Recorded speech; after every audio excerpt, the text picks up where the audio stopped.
Hi guys, Rhi here from Real Talk with Rhi and mummyof4.com and all the places. Welcome back to the podcast. I can't believe I'm going to say this, but we are celebrating 1 whole year of the podcast today. And I just wanted to kind of take this opportunity to reflect back and share some really valuable lessons I've learned. Now, if you are not about to start a podcast or into podcasting or anything similar in any kind of way, do not switch off yet, because I think what I've realized is the lessons I've picked up are less, in fact, they're almost nothing to do with podcasts. They're just some really valuable life lessons. And I feel like it's taught me so much. It's bizarre because I've been in this kind of online world, online space since 2017, good grief, when Zara was so small, and she's 7 now. And I have been consistently uploading at least 3 YouTube videos a week since 2019. And yet starting a podcast felt like starting all over from scratch. And it's gone better than I could expect. And it's gone worse than I could have expected. I'm going to share all of that with you today. So just, first of all, how are you? How have you been? If you're on YouTube, you can respond, can't you? You can, if you're watching the video podcast on YouTube, you can respond. If I guess you're just listening on the normal podcast providers, you cannot, which is a shame. But you can always, tag me in your stories that you're listening. Show me what you're up to. I love to see and hear. So you can tag my Real Talk with Rhi podcast account or my MicroWIS UK. We're trialing a slightly different setup today. I have my hands free. If you're watching, you can see that, and I've got a different microphone. I try so many different versions of how to do this, and this is one of the kind of lessons I'm going to come to actually. Trial and error.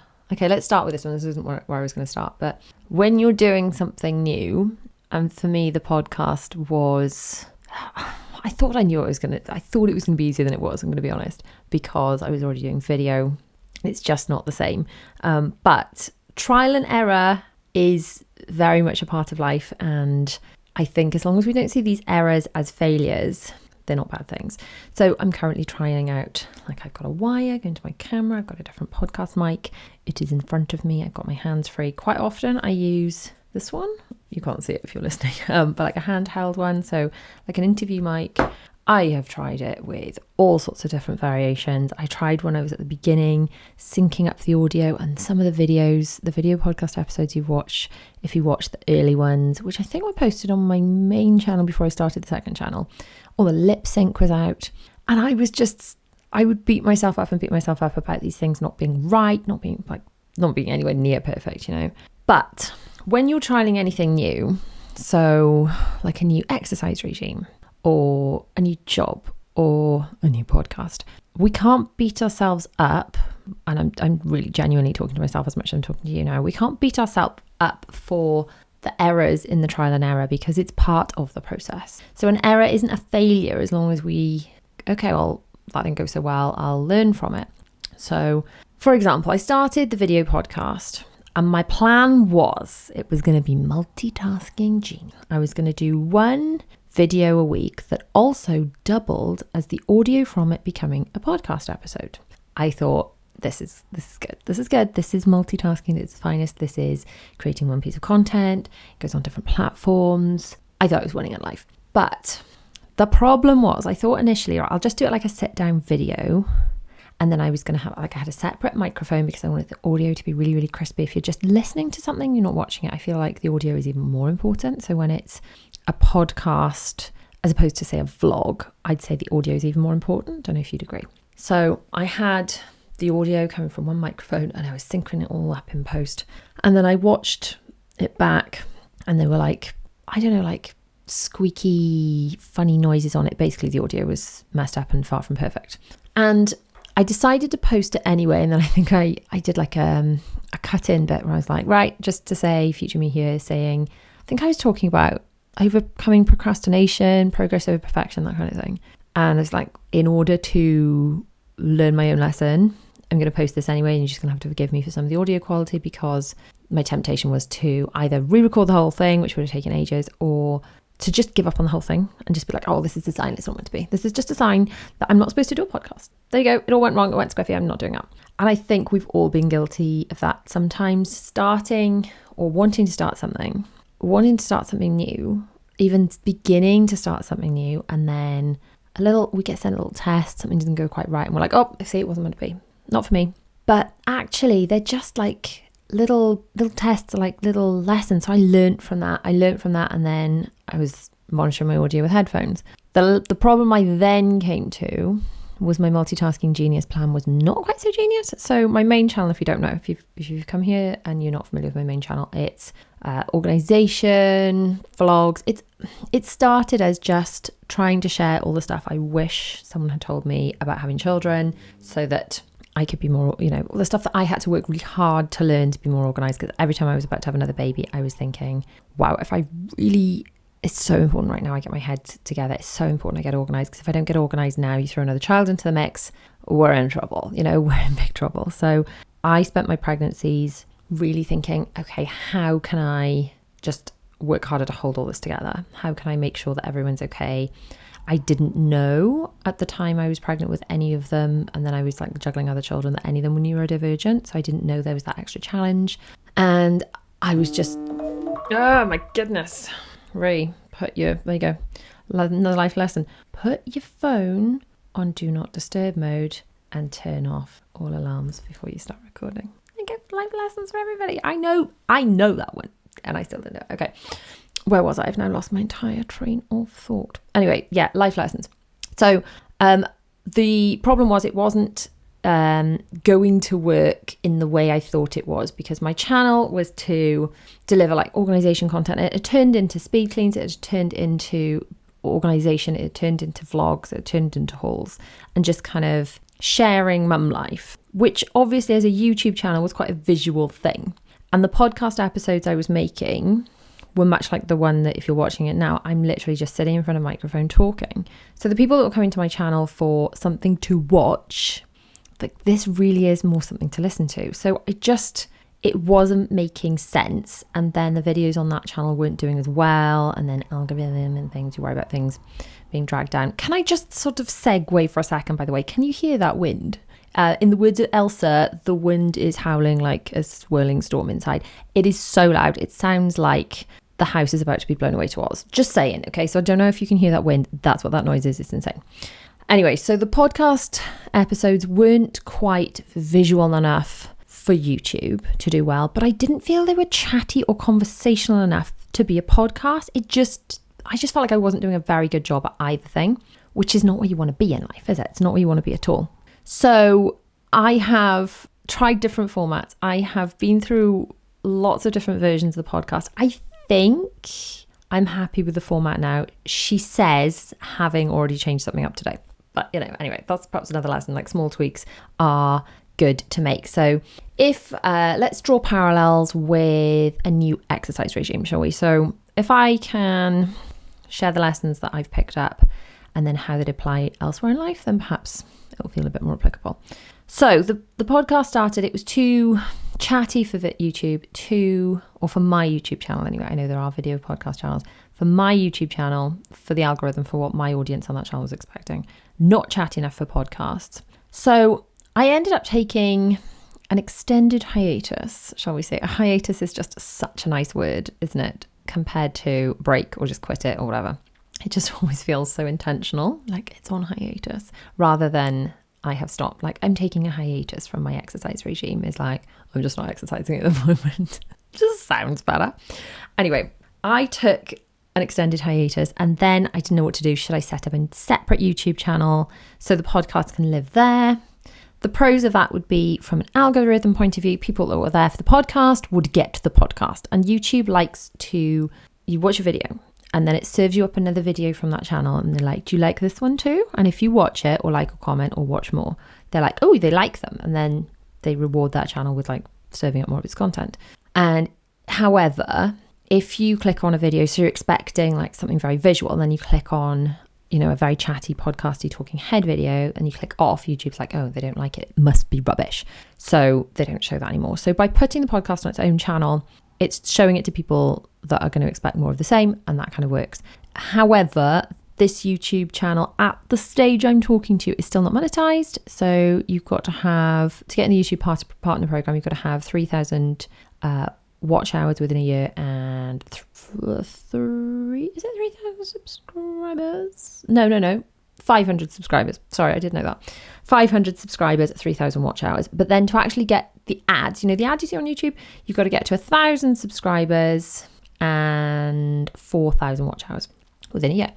And as I kept it, obviously the first season, I called it the season 1 before the first hiatus, wasn't even on this channel. So this channel didn't get any of the credit for any of those views. So I didn't even start it till season 2. So it's still not monetized because I did actually take a second hiatus after Christmas when we went to Florida, and my intention was to just stop for the couple of weeks we were away, and it ended up being a month or more because objects in motion stay in motion. It's like a law of the universe, science, whatever it may be. So when you have started something, it's easy to keep going. One of the hardest things to do is to get started. So taking it back to exercise, it can sometimes be so difficult to find that momentum to get started with it, to join the gym or go for your first run or whatever. I know when you first start exercising, and I used to find this, by the way, even when I used to dance, like as a teenager, I danced almost every day and then we'd have the summer off. That first week back, bear in mind, I was a teenager, I was crazy fit. All summer I was active, but I wasn't dancing. That first week of classes back, I was in bits. My whole body hurt. It was a struggle. But then once you're in the flow of it, it's just easy. It's part of your routine. There is another element of this, of course. So sometimes getting started is very hard to do, like very, very difficult to do. And I find I am one of two camps when it comes to getting things started. I'm either like, I get an idea and I want to act on it right now and do it right now. So shelve whatever I should have done today and act on the new thing. And then it's quite hard to keep at the momentum once I have started. Or there's the other side of it, which is I procrastinate with getting things started because I feel overwhelmed. And then it's easier to keep going. So an example of I guess my Disney channel and probably this podcast are one of those things that I started very quickly after having the idea.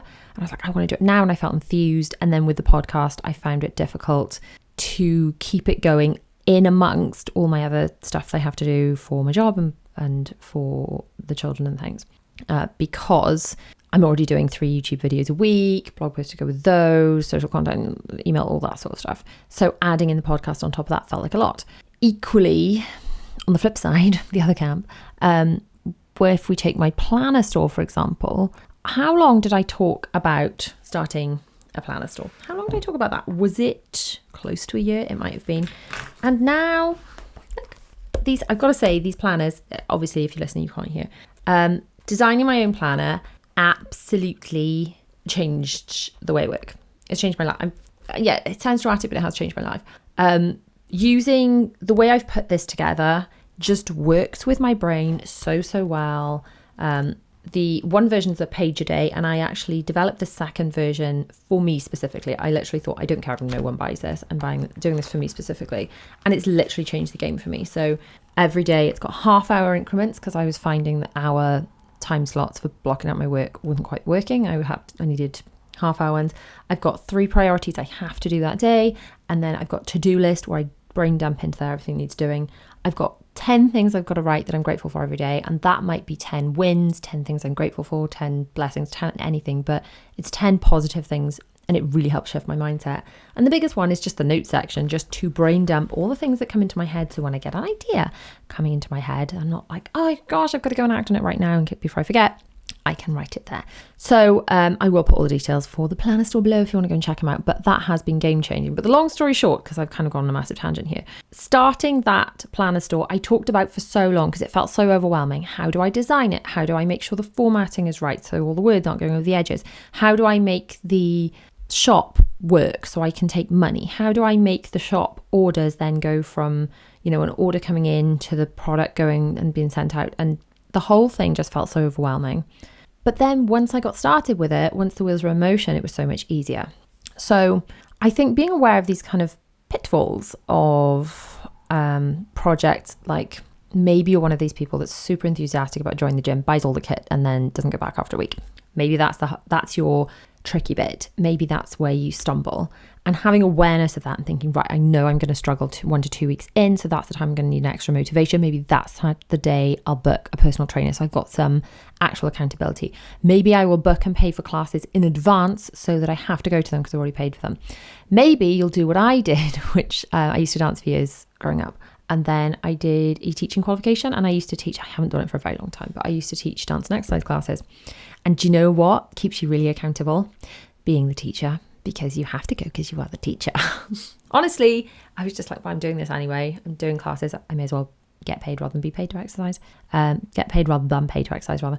But it keeps you really stinking accountable. It really does.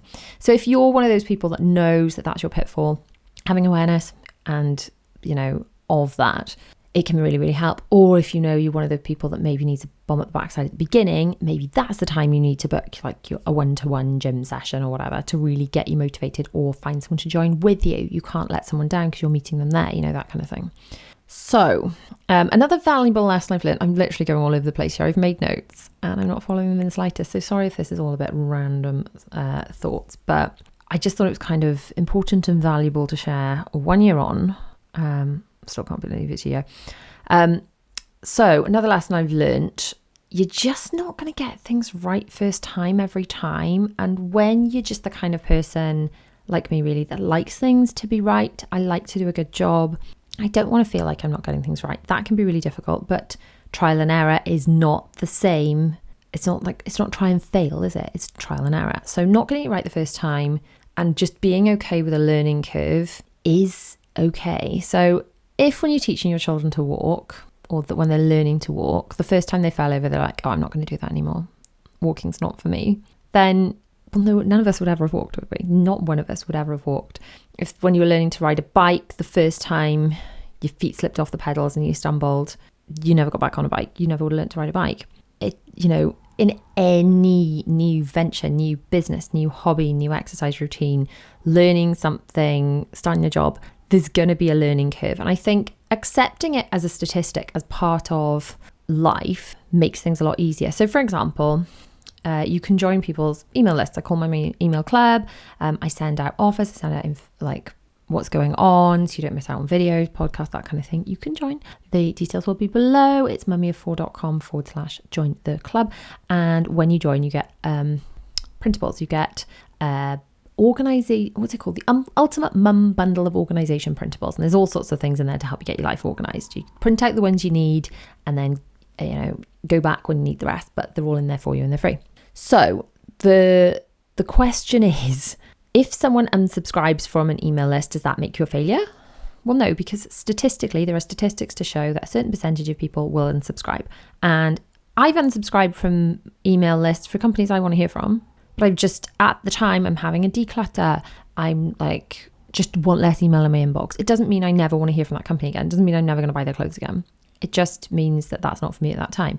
So not taking things so personally when things don't go right, but also just accepting that statistically, if you're starting a new exercise regime, certain days are going to be harder. Statistically, you're going to have to miss sessions because you are ill, or your children are ill, or you have work commitments. It doesn't mean you should give up. It just means that statistically, out of the month, you're only going to manage to get there a certain amount of days. Some of those days you won't be able to get there, and that's okay. And I think being all right with that just makes it so much easier to actually stick at things, not seeing it as a sign we should quit.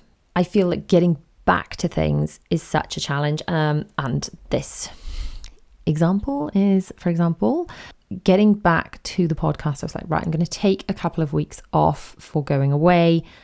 All my other channels, I got all the content done before I went away. There was no break in the content. So while we're away, it was as if I was here just churning out videos.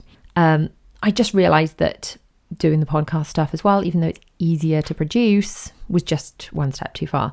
But then getting started again was a real challenge. What I should have done really is say the podcast is on hiatus until this date. The podcast will be back on this date, and then I would have had to do it, just because I feel like when I have that accountability, like I used to say in all my videos, I don't anymore, because actually having flexibility has helped me, but we'll go into that. So I used to say new videos every Tuesday, Thursday and Sunday at 7 p.m. Now the upload schedule's still pretty similar, but now 2 of the videos are on my main channel. and that's Tuesday and Thursday. And then the Sunday video is on my Disney channel. Then I actually realised the better time to publish my weekday videos was 5 p.m. So it's now Tuesday and Thursday at 5 p.m. And then I realised it was better time to publish my weekend videos at 8 a.m. so families could watch them together, because it's a Disney vlog and people like to watch those on the TV. And then I realised that people were missing out on Saturdays, so I moved it to Saturday at 8 a.m. So while I am still consistent in that there are still 3 videos a week, I've had to move the time. So I don't say that in the video anymore, because YouTube content is evergreen. So stuff I was saying 3 years ago without time schedules, time slots, it's not that I'm not that consistent now, but it's been tweaked. But next time, if I have to take another hiatus from the podcast, I think the lesson I'm going to learn is committing to, right, this is the date it's back. So for example, maybe you know you're going to be off from the gym, but then you write it in your diary the day you're going to be back, the day you're going to be back from holiday, you commit to that, because I think it's so easy to push aside our goals. And I think making this podcast work for me is a bit of a goal. It's easy to push aside our goals in favor of hamster wheel stuff. Like, well, I've just got to keep doing this stuff. I've always got to keep doing. Then I don't have time set aside for goals, for improving our fitness, for all those other things. And I know when life happens, it's those things that get pushed to the side, because we've still got to feed our families. We've still got to take our kids to school. Still got to do the bare basics of our jobs. So it is challenging, and it's definitely something I found challenging, because this podcast has become my 4th video of the week in a sense, which, yes, could be argued is a little bit much to have taken on, possibly. But every time I think, oh, the podcast isn't worth it, I'm putting in effort for no reason. Every time I think, oh, it's not helping anyone, it's not monetized on YouTube, there's no point. Every time I think that, I get such lovely messages. And it's not even because I've said anywhere, I've verbalized this out loud and said, oh, it's not working, and then people are saying it to make me feel better. It's like I think it in my head, and then the next minute I'm coming across like someone saying, oh, I really miss the podcast when it's back. When's it back? Or, oh, I just re-listened to this episode of yours and it just really spoke to me, or I really needed to hear this today. I think that's the biggest one. When I hear people say, or read comments, I guess, of people saying, I really need to hear this today, it means so much. It did occur to me, actually. It just popped into my head. I guess you can't comment on the podcast if you are listening, but you can leave a review. So if you have something you want to say, you could say it in a review. You could be like, hi Rhi, just want to leave this review, and also in response to your podcast thing. You could leave it in there, and then I guess I will get to see it. I think I get pinged. I'm not sure, but I'll definitely go and check my reviews. Because in essence, if there's something you want to say, you can leave it in there. Or of course you can tag me in stories over on Instagram. Okay, so next, it is okay to take breaks. Now, this is a difficult lesson for me. I have taken breaks from the podcast because I legitimize that it's like, well, it's not actually generating direct income yet, so it's okay to pause that. Wow, can you hear the wind? It's nuts. So I have taken breaks from the podcast. However, other than that, I have consistently put out 3 videos a week through flu, through COVID, through my children being ill, through when we've been away for 2 weeks.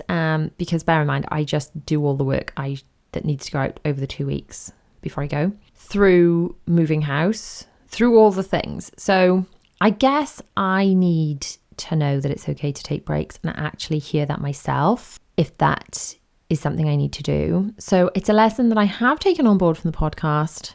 I'm not so good at in other areas. Exercise is another one where I really struggle to know, when should I be saying, no, Rhi, you're being lazy, kick up the backside, go and do it.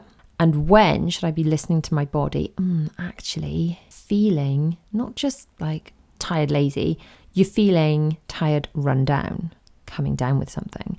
And then pushing through is just not productive. So there are times in life where we need to give ourselves a pep talk and get on with it, and times in life where we need to listen to our bodies and slow down.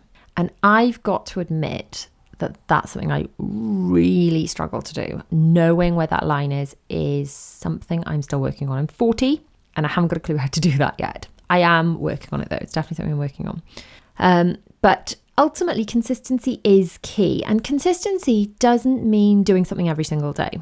It could mean doing something every day. It could mean doing something twice a week. It could mean once a week. It could mean once a month. But if you are doing it at a regular interval, that is consistency. So maybe exercise for you looks like 10 minutes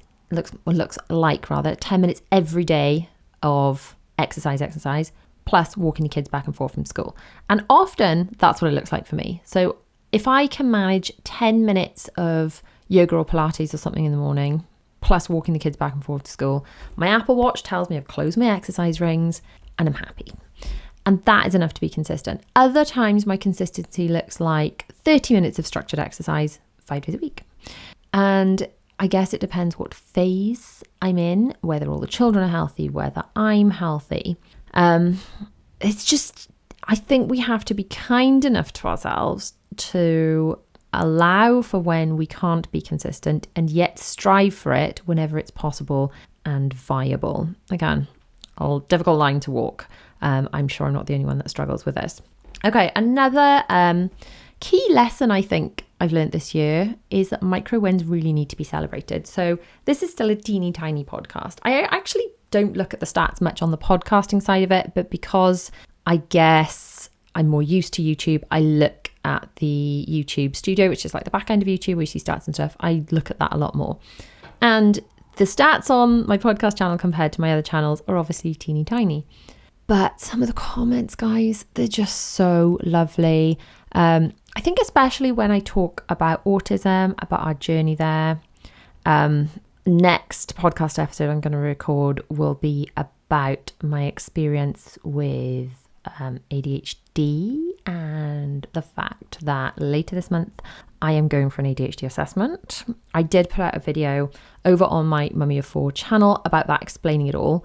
So please do go and watch that before, I record the next one. But I just had so many comments I wanted to respond to on that. That'll be a podcast episode. But I feel that when I talk about it's not even direct tips or anything on the podcast, but struggles I've faced as a mum with children with additional needs, I feel that the comments I get from people are so lovely, and that even though I feel like I haven't necessarily come on and be like, here are 10 tips that are going to change your life. It's more like a chat about a topic or how something's impacted me or how I've navigated a situation. The comments have been so lovely. So for me, those have definitely been micro wins. And I think they're worth celebrating because, okay, that channel has not blown up to 1 million subscribers, but if that's helping people, if that's genuinely made a difference to someone's day or life, that has real value. So have a think about what are the micro wins that you could be celebrating this week. Which micro wins have you perhaps overlooked in the last month that actually you think, do you know what? Past me would be so proud of that happening. Or do you know what? I didn't think that was anything, but really that was a big deal and I need to celebrate that. I bet you have some. And that is some homework. Actually, that's your homework for today. I'm going to give you homework. You need to have a think about which micro wins you should be celebrating for yourself, because I guarantee you there are some that you have overlooked, that you thought, oh, that's nothing, everyone can do that, or oh, that's not as good as I thought it would be. I didn't do as well as I thought it would. But there are definitely micro wins in your life that you need to be celebrating. Even if it's just getting out the door on time one morning, or managing to fit in having breakfast, or getting your steps in. Anything at all. It does not have to be, save celebration for marriage, babies, promotions. We should be celebrating the micro wins and thinking, do you know what? I did that. Celebrating, I cleared all my emails in my inbox before I finished on Friday. That kind of stuff's worth celebrating, because those little tiny changes make all the difference. So another thing that I guess has come to light over the last year with the podcast is this fixed mindset versus growth mindset, and it absolutely warms my heart that they're teaching this in our children's school. And I don't know if they do everywhere, but a fixed mindset is basically if I can't do it, I can never do it, and a growth mindset is I can't do it yet, but I can learn. And I think I thought I'd find podcasting easier than I do, and it's not the actual recording of it, but I don't know, I suppose I thought, because having done YouTube for quite a while, and I got my first channel, well, technically it wasn't monetized within a very short period of time because it was a dormant channel for ages, but from relaunching it in 2019, I got it monetized quite quickly. I can't remember how long, but quite quickly, a couple of months. And then when I started my Disney channel, I think I had that monetized in 6 weeks. And I feel quite driven by this kind of stuff. This channel, however, I haven't been putting the pressure on myself. It's not the same kind of thing. It's more like, look, I'm putting stuff out for my existing community if they kind of want to hang out a bit more. So I have had phases where I've been like, oh, maybe it's just podcasting isn't for me. Maybe it's not. And I've been quite negative and I thought, oh, if it's not working now, it's never going to work. But actually, YouTube's one of those funny things. You just never know which video is going to pick up. When someone discovers a channel, then they can binge the rest of the content. You just never know. So it is important to think, right, fixed mindset, I can never do it. I can't do it. Growth mindset, I can't do it yet. So just because the podcast is not huge yet, it does not mean it's not worth doing. And I have definitely been back and forth. Am I wasting my time? Is it worth doing? I go round and round in circles. But then, as I said, every time I think that, I get lovely messages utterly randomly because these thoughts are just literally in my head. I don't even vocalize them normally. And then I just sort of get like a little nudge going, no, you want to keep going. Progress over perfection is another big one. Ooh, it's so hard, isn't it, to know. If you take editing my videos, for example, they're never perfect. I like them to be as good as they can be. And I check them over and but I also find it really difficult to see my own mistakes. I find proofreading really difficult. I'm utterly blind to my own mistakes, errors, that kind of thing. Proofreading errors, typos, until I've got enough distance from the thing to go back and can't remember can't remember exactly being in the situation, editing or writing or whatever. And then my errors feel glaring. So sometimes it's like, oh, I can't publish it yet. It's not perfect. I've got to work on it more. But there's got to be at some stage you go, right, I'm just going to hit publish and move on to the next project. And I think this progress over perfection is important with anything. If we go back to the exercise example, oh, well, I'm not doing well enough with this yet, so I'll stop. Or I haven't got the right trainers yet, so I'll stop. Or people starting YouTube, I haven't got the right camera yet. I don't want to film with my phone, so I won't start. And ultimately, if you can just get a little bit better each time, if you can just keep going, you can stick with the consistency, things are going to improve. So doubting my choices, I've definitely been doubting my choices. And I think self-doubt, I don't know if it's something that everyone experiences, but it seems to be pretty common from the comments, my DMs, that kind of thing. I don't know whether it's a maternal thing, whereas maybe we've got some internal wiring to second guess ourselves because that way we're looking out for danger for our children. If you take it back to primitive brain, ultimately our brains are designed to keep us safe. And then when we have children, we're keep our children safe, keep them safe. So maybe this second guessing thing is a defense mechanism, to be oh, is this right? Is this right? Are lions really coming to eat us? If you take it back to the primitive, living in tribes, primitive caveman kind of brain, where ultimately it's, fight or flight, survival instincts. Maybe the people that were oh, is this the safest cave to be in? Are these the safest berries to eat? Maybe those people second guessing things are the ones that survived. So maybe that's why we second guess ourselves, we second guess our choices. I definitely do this a lot as a mum. Oh, did I do the right thing there? Is this the right choice for the children? I don't know if other people can relate. And I've definitely second guessed myself a lot with the podcast because it's been in addition to all the content I'm currently putting out. Is it worth it? Could I be putting my effort somewhere else? Should I be spending more time not doing this and spend time with the children instead? Excuse me. Or actually, no, maybe this is the thing that's actually going to become a key pivotal point in my business. I still, by the way, massive imposter syndrome, even calling what I do a business. It is a business because it's my job. It's what earns me money. But I still feel funny calling it that. Isn't that weird? Anyway, so progress over perfection. And I think another lesson I've learned is sometimes the simplest way is better. Sometimes we overcomplicate things.